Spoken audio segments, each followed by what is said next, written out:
ये ठीक है। ये नारद जी भी ना जाने कहाँ रह गए, अब तक नहीं आए।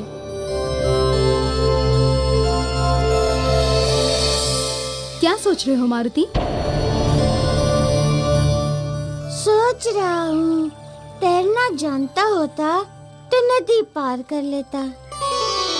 आपको नदी कैसी लगती है?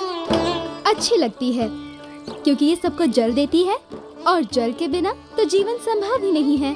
सत्य कहा आपने, जल ही सबका जीवन है।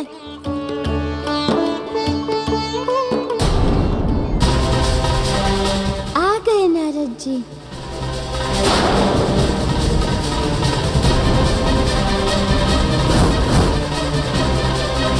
अरे देखो, कोई जल में डूब रहा है।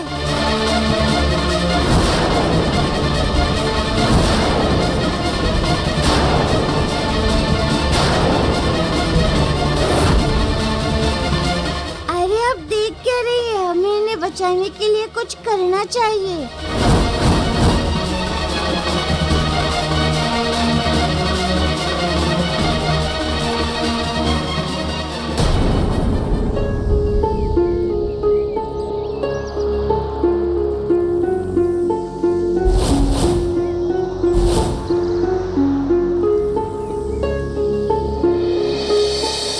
लगता है ये जीवित नहीं है।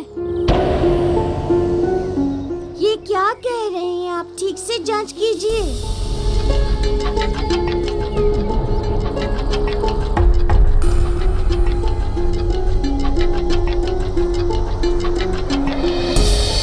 इनकी नाड़ी रह रहकर चल रही है। लगता है ये जीवित हैं। इन्हें शीघ्र ही आश्रम ले जाना होगा उपचार के लिए।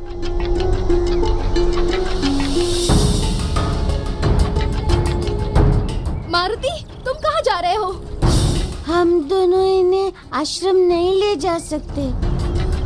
मैं किसी को सहायता के लिए बुलाने जा रहा हूँ। कोई है? कोई है? अरे कोई है तो सहायता करो!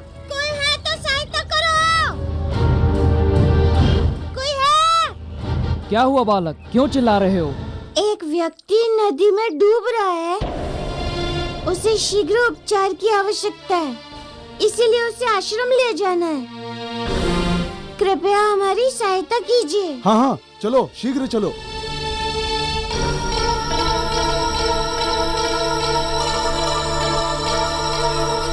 इन्हें शीघ्र ही आप दोनों आश्रम लेकर चलिए।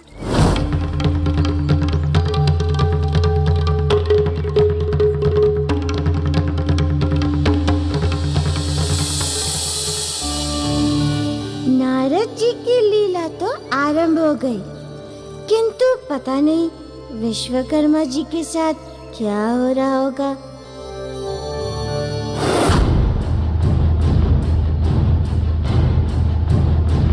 हे प्रभु, विश्वकर्मा जी की रक्षा करना। ये लंगूर तो बड़े ही दुष्ट स्वभाव के हैं। पता नहीं विश्वकर्मा जी के साथ कैसा बर्ताव कर रहे होंगे।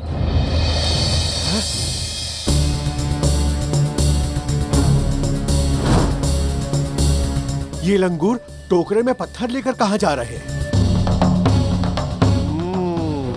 आगे चलकर पता करना होगा।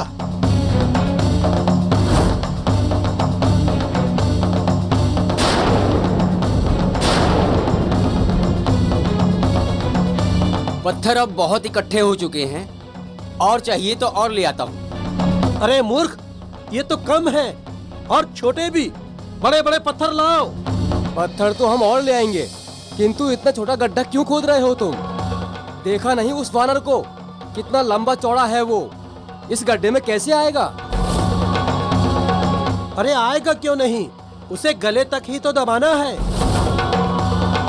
सिर तो बाहर ही रखना है, नहीं तो उसे पत्थर कैसे मारेंगे? भाई जो भी हो, किंतु आनंद तो बहुत आएगा। आज लंबे समय बाद कोई वानर हमारे क्षेत्र में पकड़ा गया है। हाँ, हमारे महाराज मर्कटेश वानरों से बहुत घृणा करते हैं। आज तक कोई भी वानर यहाँ से जीवित नहीं गया है।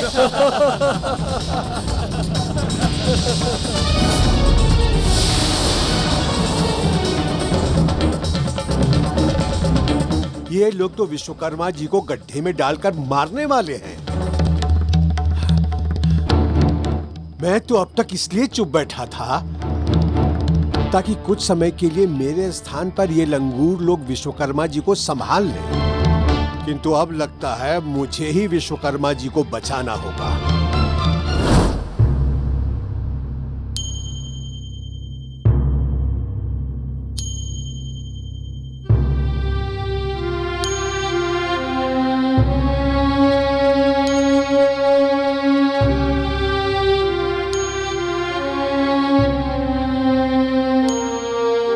बहुत सेवा करा ली इन साध्वियों से, अब तो चेत जाइए नारद जी।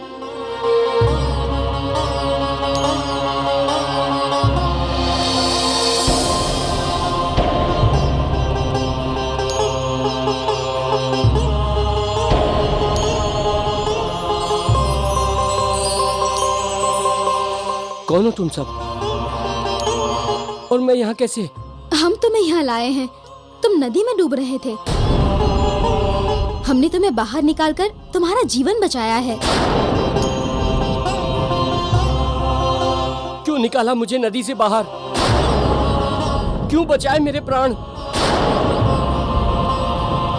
हट जाओ, मुझे जाना है यहाँ से। रुक जाओ, बड़ी मुश्किल से हम तुम्हारा जीवन बचा पाए हैं। इस तरह तुम यूं ही नहीं जा सकते। तुम्हें विश्राम की आवश्यकता है। नहीं करना है मुझे विश्राम। अरे मरने के लिए तो कूदा था मैं नदी में। अरे मरने के लिए तो कूदा था मैं नदी में। मुझे जीना नहीं, मुझे मरना है। मैं मरना चाहता हूँ। जाने दो मुझे यहाँ से, जाने दो। नहीं छुओ मत। जाने देंगे हम तुम्हें यहाँ से। मुझे हाथ मत लगाओ। आत्महत्या करना घोर हाथ पाप मत लगाओ मुझे। मुझे मरना है, मुझे मरना है। और मरने वाला पाप पुण्य का लेखा जोखा नहीं रखता। छोड़ दो मुझे, मत छुओ। साध्वियों, ये कुछ भी कहे, पकड़ लो इन्हें। इन्हें कहीं मत जाने दो। मैं जीना नहीं चाहता, मैं मरना चाहता हूँ, मैं मरना चाहता हूँ। रुक जाओ, तुम्हें मरना क्यों है? तो क्या करूंगा मैं? अब इस जीवन का कोई अर्थ नहीं रहा मेरे लिए, क्योंकि मेरी प्रेमिका ने मेरी आंखों के सामने अपना जीवन समाप्त कर लिया है। आत्महत्या कर लिया उसने। आत्महत्या कर लिया उसने।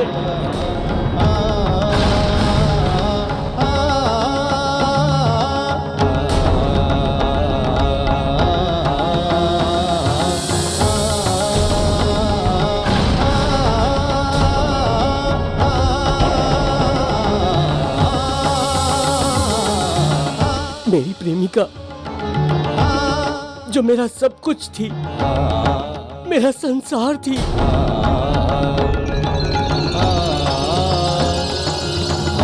वही मुझे इस संसार में अकेला छोड़कर चली गई। अब मैं यहाँ रहकर क्या करूँगा? किंतु ऐसा क्या हो गया था जो तुम्हारी प्रेमिका को अपना जीवन त्यागने के लिए विवश होना पड़ा? क्योंकि उसके पिता उसका विवाह मुझसे नहीं, किसी और से करना चाहते थे।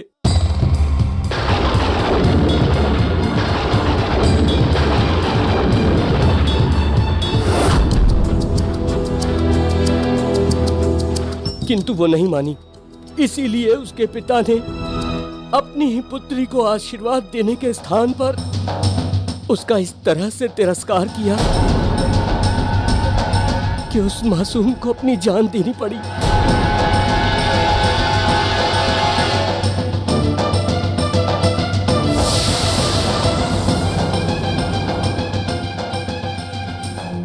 भले ही हम इस लोक में ना मिल सके हों, किंतु हम उस लोक में अवश्य मिलेंगे। और उसके लिए मुझे अपने प्राण देने होंगे।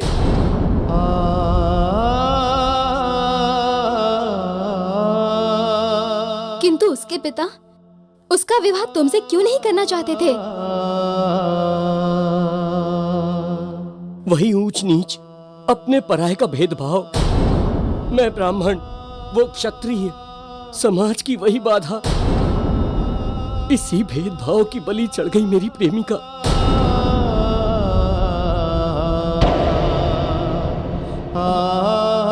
मैं उसके लिए कुछ भी कर सकता था, सब कुछ छोड़ सकता था, किंतु वही मुझे छोड़कर चली गई तो मैं यहाँ जीकर क्या करूं? मुझे जाने दो, अब तो मृत्यु की गोद में ही मुझे शांति मिलेगी। देखो युवक, ये जीवन भगवान की अमूल्य धरोहर है। तुम उसे यूं समाप्त करके भगवान के नजर में अपराधी बन जाओगे। तो भगवान को हमारा प्रेम क्यों नहीं दिखाई दिया? क्यों बलि चढ़वा दी हमारे प्रेम की? क्या अपराध था हमारा? क्या अपराध था? देखिए, आप शांत हो जाइए। ये देवी महाज्ञानी है, साध्वी है। ये आपकी समस्या का कोई ना कोई हल अवश्य ढूंढेंगी, है ना देवी?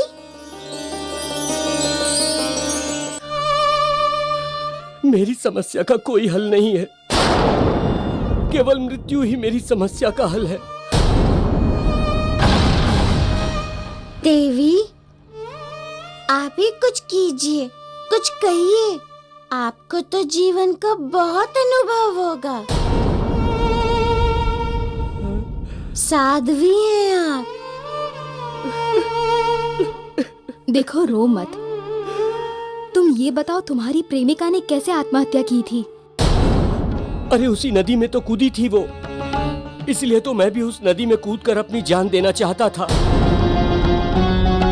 देवी, बताइए इन्हें कुछ। ऐसा भी तो हो सकता है कि ये सोच रहे हैं कि इनकी प्रेमिका मर गई हो, किंतु वो बच गई हो, है ना देवी? नहीं नहीं, ऐसा कैसे हो सकता है?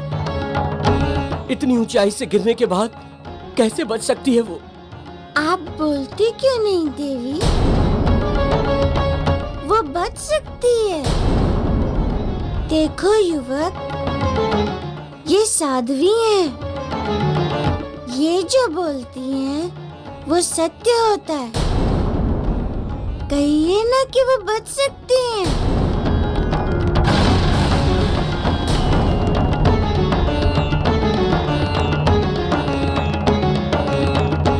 देखा, साध्वी देवी ने कह दिया।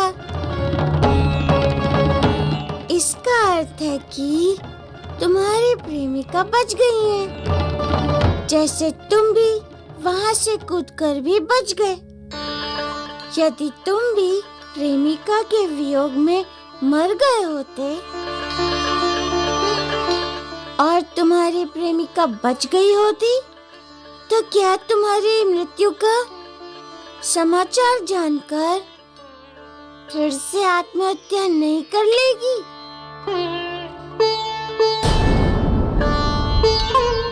और उसके इस पाप का कारण तुम होते।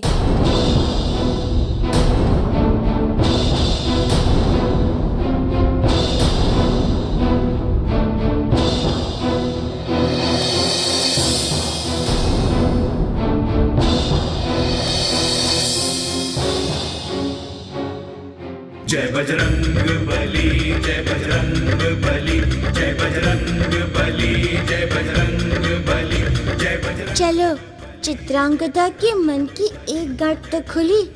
अवश्य ही इस सब से उसके मन में हलचल मच गई होगी।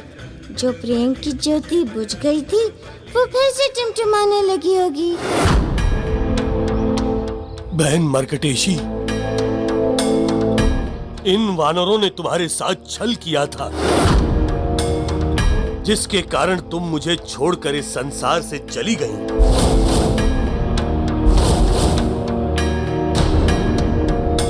किंतु मैं लंगूर राज मरकटेश उस छल का बदला अवश्य लूंगा। इस समस्त वानर जाति से वानरों को समाप्त करना ही मेरे जीवन का एकमात्र उद्देश्य है। मैं कल फिर एक वानर को तड़पा तड़पा कर मारूंगा। मैं कल फिर एक वानर को तड़पा तड़पा कर इससे तुम्हारी आत्मा को भी शांति मिलेगी और हमारी प्रजा भी आनंदित हो जाएगी। तो ये बात है, किसी वानर ने लंगूर राज की बहन के साथ छल किया है, किंतु हुआ क्या था ये ज्ञात हो जाए तो समस्या का हल निकल सकता है, वरना विश्वकर्मा जी के जान को बचाना संभव नहीं होगा।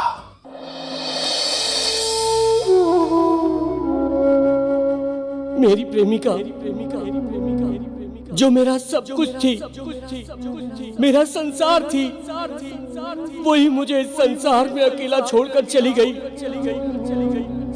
अब मैं यहाँ रहकर क्या करूँगा? क्योंकि उसके पिता उसका विवाह मुझसे नहीं किसी और से करवाना चाहते थे, इसीलिए उसके पिता ने अपनी ही पुत्री को आशीर्वाद देने के स्थान पर उसका ऐसा तिरस्कार कर दिया कि उस मासूम को अपनी जान देनी पड़ी। भले ही हम इस लोक में ना मिल सके हों, किंतु हम उस लोक में अवश्य मिलेंगे और उसके लिए मुझे अपने प्राण देने पड़ेंगे।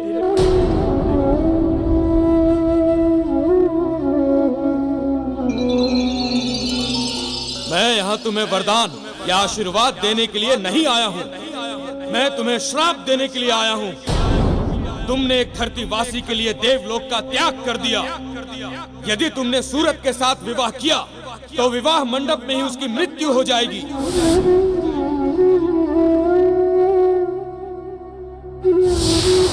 चित्रांगदा! यदि तुमने सूरत के साथ विवाह किया तो विवाह मंडप में ही उसकी मृत्यु हो जाएगी। सच्चा प्रेम जीवन या मृत्यु से भयभीत नहीं होता चित्रांगदा। हमारा प्रेम सच्चा है, परिणाम चाहे कुछ भी हो, लेकिन हमारा मिलन कोई नहीं रोक सकता। हमारा विवाह होगा, अवश्य होगा।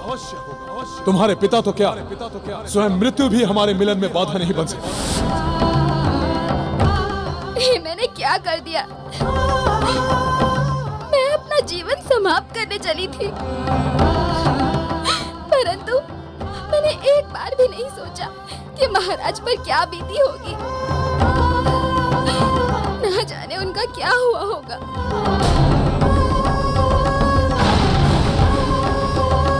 देवी चित्रांगदा, जो प्रेम की ज्योति तुम्हारे मन में टिमटिमाने लगी थी, अब वो प्रेम ज्योति प्रज्वलित हो रही है। अब तुम्हारी दबी हुई भावनाएं फिर से जीवंत हो रही हैं। यही वो पहला चरण है जिससे तुम्हारे पिता विश्वकर्मा को शांति मिलेगी और उनका श्राप दूर हो सकेगा। युवक, ये जीवन बहुमूल्य है, इसे ऐसे नष्ट न करो। ये जीवन मेरा है और मैं इसे जीना नहीं चाहता। तुम मुझे ऐसे रोक नहीं सकती। मैं जा रहा हूँ।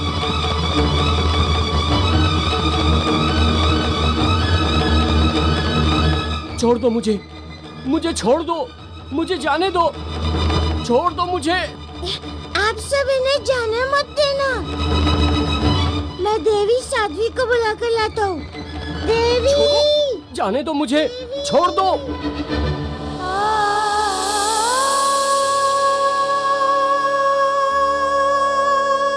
देवी!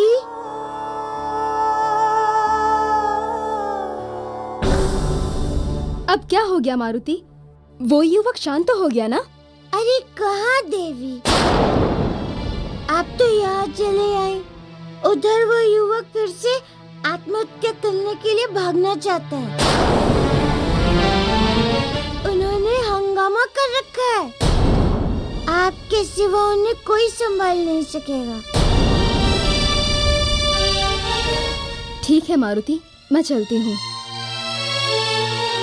किंतु मैं जानती हूँ इस टूटे हृदय की पीड़ा का कोई अंत नहीं है।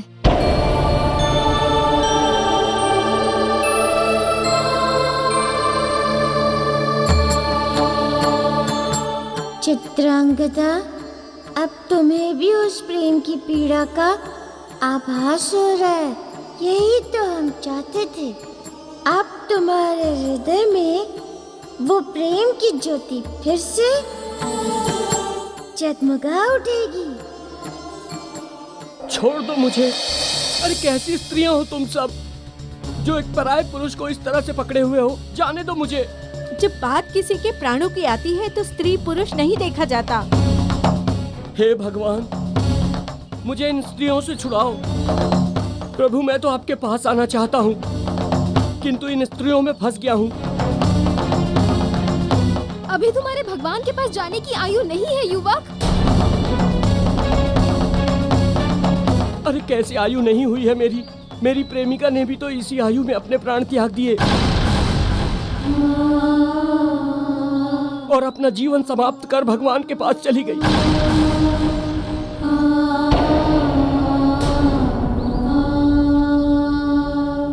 हो सकता है वो ना गई हो, वो जीवित हो।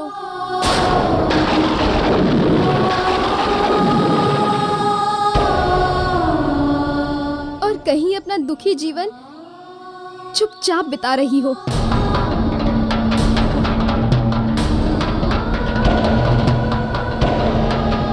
यदि वो जीवित होती तो क्या मुझसे मिलने नहीं आती? यदि वो जीवित होती तो क्या मुझसे मिलने नहीं आती?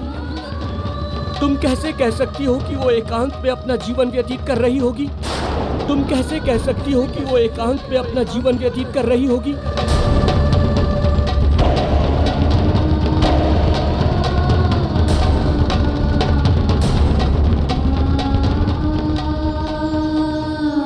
अरे भाई, ये इसलिए कह रही हैं क्योंकि इन्हें पता है कि ऐसा होता है। ये सब जानती हैं। कुछ नहीं पता है इन्हें। अरे ये क्या जाने कि प्रेम क्या होता है, उसकी पीड़ा क्या होती है। प्रेमी से मिलन का एक क्षण ही युगों के जीवन से अच्छा होता है।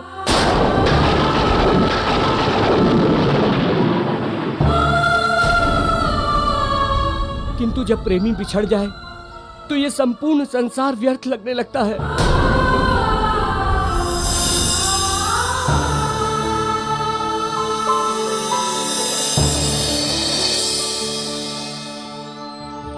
इतना कष्ट होता है, एक एक क्षण, एक एक पल काटे नहीं कटता।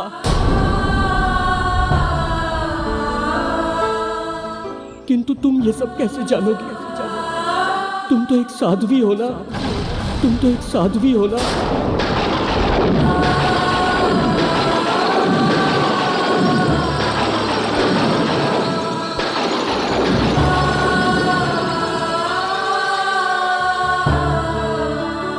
तुमने यदि किसी से प्रेम किया होता तो तुम्हें पता होता कि प्रेम क्या होता है।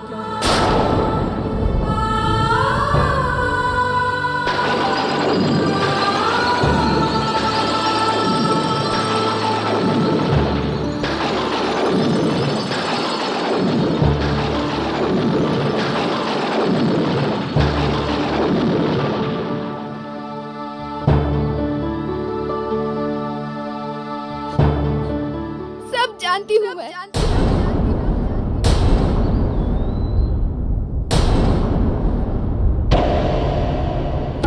प्रेम की पीड़ा का आभास है मुझे। प्रेम की पीड़ा का आभास है मुझे। तुम्हें क्या लगता है प्रेम केवल तुमने ही किया है?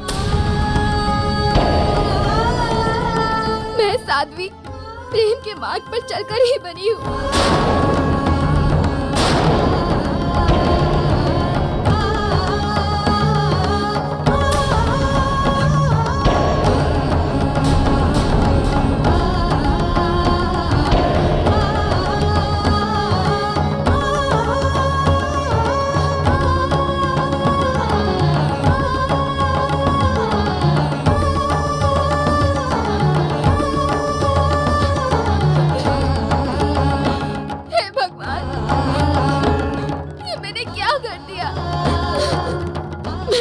साध्वी बन के शांति से जी रही हूँ, किंतु मैंने एक बार भी नहीं सोचा कि महाराज सूरत कितने अशांत होंगे। ना जाने उनका क्या हुआ होगा।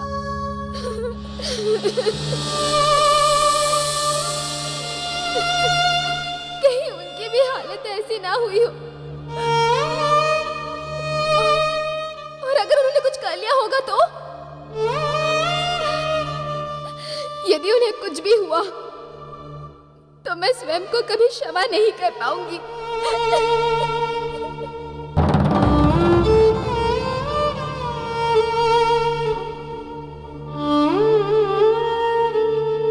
देवी,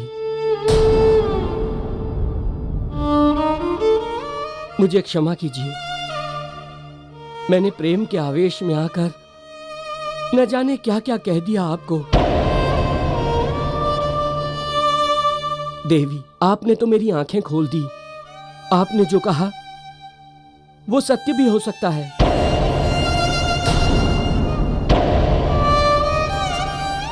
युवक, सत्य है या नहीं ये हम नहीं जानते, किंतु इतना समझ लो, जीवन में मात्र प्रेम ही केवल सब कुछ नहीं होता। अनेकों ऐसे उत्तरदायित्व होते हैं जिन्हें पूरा करना पड़ता है।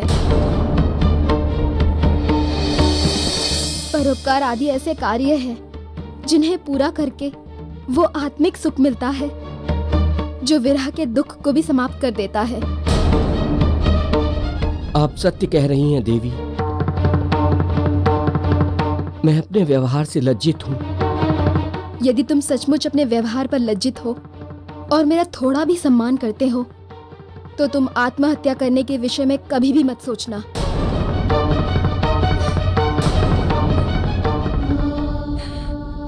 क्योंकि ये भूल मैं भी कर चुकी हूँ और इससे कभी भी मन की शांति नहीं मिलती। सत्य वचन देवी, सत्य वचन। ना ना ना। अब नाना छोड़कर हाँ हाँ करो युवक। हाँ हाँ हाँ हाँ हाँ, देवी जो कह रही हैं वो सत्य ही कह रही हैं। युवक, तुम्हें परिस्थितियों से लड़ना होगा। परिस्थितियों आदि से मुंह चुराकर पलायन करना कायरता है। सच्चा प्रेम वो होता है जो स्थिति का सामना करके उसे अनुकूल बनाए। देवी, आपका कथन सत्य है। अब मैं ऐसा कुछ नहीं करूंगा। यदि मेरी प्रेमिका जीवित है तो उसे ढूंढूंगा, अन्यथा उसके प्रेम की स्मृतियों को ही अपने जीवन का सार बना लूंगा। देवी, बहुत बहुत धन्यवाद आपका, जो आपने मुझे जीवन जीने का मार्ग दिखाया।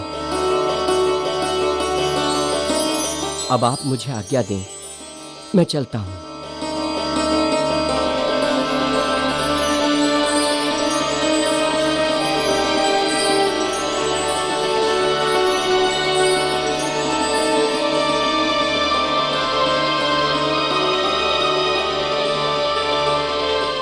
युवक, तुमने भी तो मुझे जीवन का सत्य दिखा दिया है।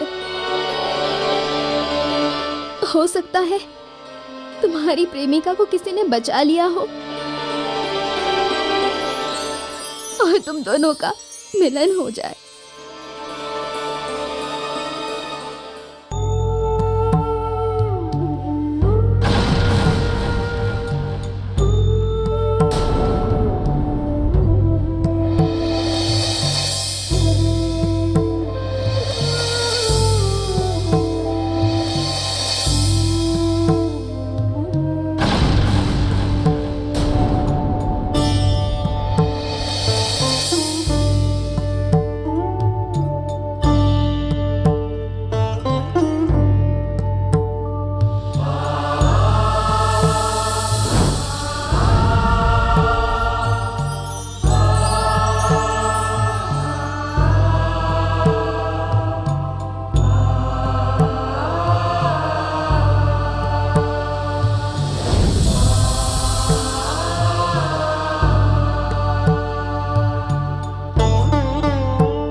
प्रणाम प्रभु। नारद जी, आपका बहुत बहुत धन्यवाद जो आपने मेरे लिए इतने कष्ट उठाए।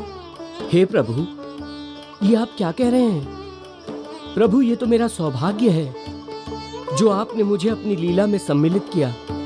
प्रभु, इससे जो मुझे ज्ञान प्राप्त हुआ है वो मुझे कहीं और नहीं मिलने वाला था। प्रभु, मैं तो जान ही नहीं पाता कि प्रेम की भावना क्या होती है, प्रेम की पीड़ा कैसी होती है। प्राणी को प्रेम के वियोग और मिलन का क्या आभास होता है। आप धन्य हैं प्रभु। नारद जी, ये कार्य आपके अलावा कोई और कर ही नहीं सकता था, क्योंकि सच्चा प्रेमी भी एक वैरागी की तरह ही होता है, और आपसे बड़ा वैरागी और कौन हो सकता है।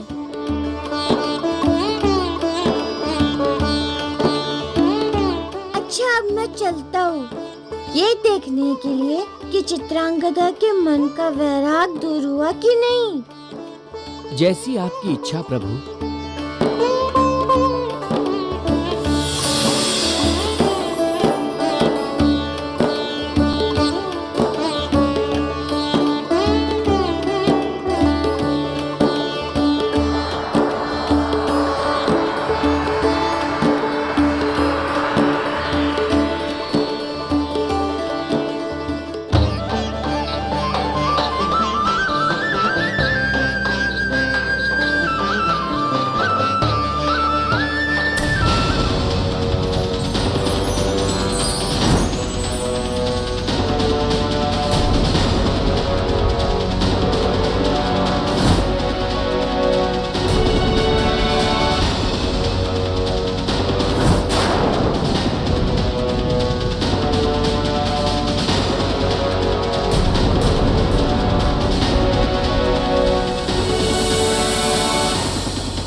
नारायण नारायण।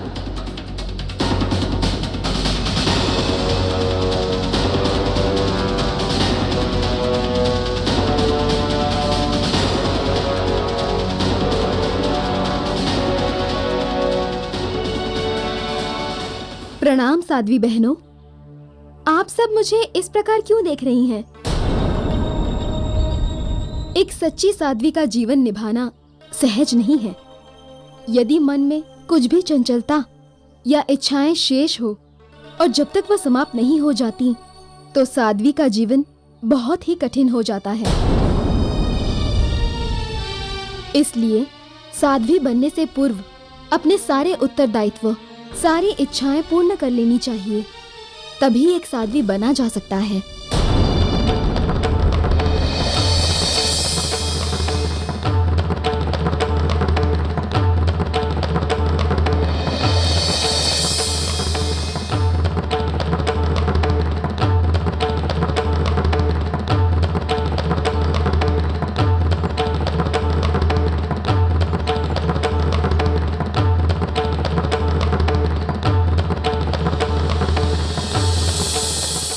साध्वी चित्रांगदा, अब तुम उस मार्ग पर चल पड़ी हो जिस पर तुम्हें चलाने के लिए हम यहाँ आए थे।